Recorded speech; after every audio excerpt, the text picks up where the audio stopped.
If even small doses of steroids create long-term problems, what can happen when extreme doses are involved? Greg Valentino was about to find out. Anything in excess is going to cause side effects. And of course, there's not a bodybuilder on this planet who has not had some sort of side effects from taking steroids, even some supplements. After years of steroid injections, Greg's bicep fought back. I had tons of, needles, syringes, needles, the whole bit.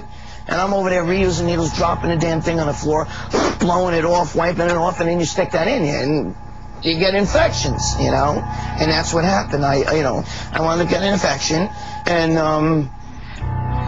when I got the infection, it starts off, you get a bad fever, the area gets red, soft, pussy.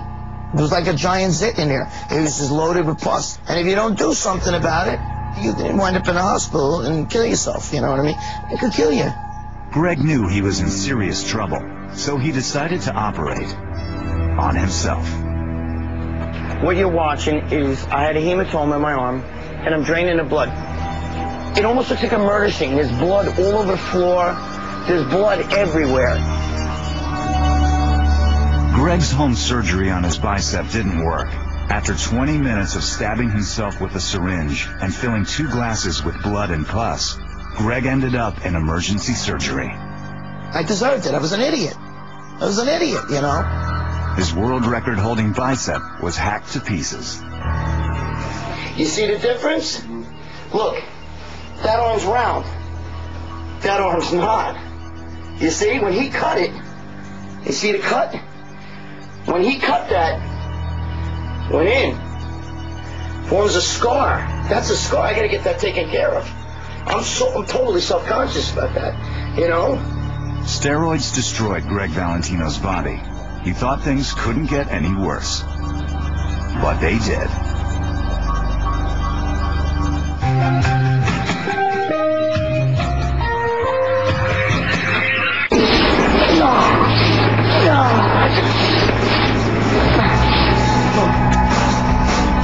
Greg Valentino took so many steroids, his body finally fought back. His bicep exploded. But his health wasn't the only problem. To build these unnatural muscles, he needed unnatural chemicals, steroids. And dealing them was another part of Greg's problem. This is a bold statement now, that there's not a pro bodybuilder on this planet or a guy that takes steroids who hasn't sold steroids either. They may not be heavy-duty drug dealers, but I can't imagine any bodybuilder who trains in a gym who takes steroids, especially on a regular basis, who hasn't at least sold a bottle or two to his friends or to other guys in the gym. That's how it starts. Greg knows all about dealing steroids. What happened was, I started out very small with the steroid thing, and it just escalated, and as it escalated, I got bigger. Not just body-wise, but, selling the steroids and in the business, in the drug dealing business, and we were big, I was up there. In the U.S., the sale and use of steroids is illegal. Their distribution has been driven underground. In the sport of bodybuilding, it's drugs. You're dealing drugs, so you got to deal with shady people, and, there's going to be, wherever there's steroids, there's usually other drugs too. I can give you a million stories. There's a guy doing time in jail right now, and he fronted us like $30,000 worth of stuff, and we got robbed. He took it out on us, he wanted his money. He brought us to a parking lot over by Yankee Stadium, and he had us get on our friggin' knees and give us a reason why he shouldn't kill us. And a couple weeks later, the same guy that held the gun to our head was arrested for triple murder down in Florida. I'm just saying, these are the kind of guys you're dealing with, and they don't play around. Greg had been married for 10 years and had 2 kids, but soon his new drug-dealing lifestyle took over. Here you are, I was a married man. I'm not going to lie to you, I was cheating on my wife. I was living a drug-dealing lifestyle. That's what happens.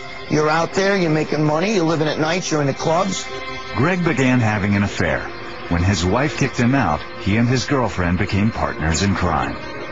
She was rough. She was in prison 11 times. She was an ex-heroin addict.